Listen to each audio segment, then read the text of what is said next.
Hi everyone, welcome back to Money Monday. Now this video that I've made for you is obviously for you, but it's kind of also will be of benefit to maybe your parents and even grandparents. And it's about one of the biggest misconceptions that people have with their money when it comes to retirement.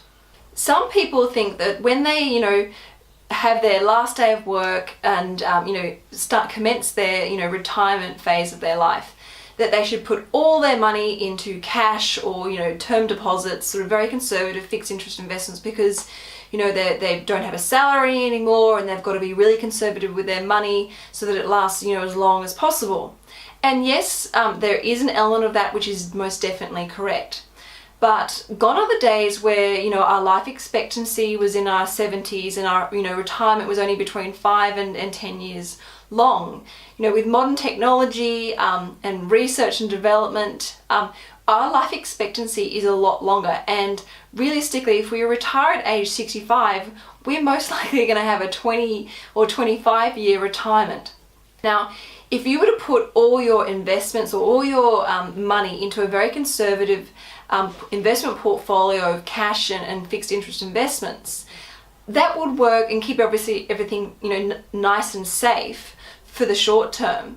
But the risk you run is with the cost of inflation, that is, the cost of living increasing each year, your money could potentially actually run out and erode away, which would mean you potentially are left with no money at the end of your retirement, or even worse, during your retirement, and then having to lean on the government to support you. If you think about your retirement and being, a very fruitful retirement, one that's a comfortable retirement, and that you want your money to go the distance and last as long as possible, you need to consider including some growth assets in your portfolio. Now, when I say growth assets, typically I mean, domestic shares in the country that you live in, international shares, and property.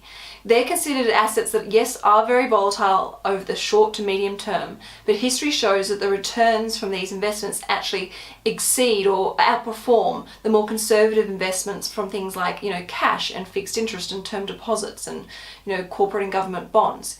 With the top two lines showing Australian shares, international shares, and US shares, and the bottom two lines showing inflation and cash.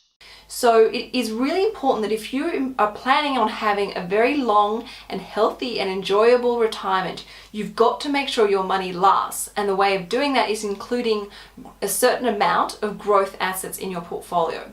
So if your parents are about to retire and they're thinking they're going to put all their 401k plans or superannuation money or whatever your local pension or retirement saving system in your country, if they're going to put it all into something very conservative like a term deposit, and they're planning on having a very long and enjoyable retirement, make sure you get them to watch this video, because they need to realize the importance of getting their money to go the distance and last the long run. And obviously the more risk you take, obviously the greater return you should expect. So therefore that money should actually provide a bigger and better passive income and mean that less of the capital is being eaten into, which means the money lasts a lot longer. So I hope this video makes sense to you. I hope that you are able to share this with your parents or your grandparents even, and make sure you subscribe to the SugarMamma website, and you can also follow me on Instagram. That's it for this video. Ciao for now, and I'll catch you next week on Money Monday.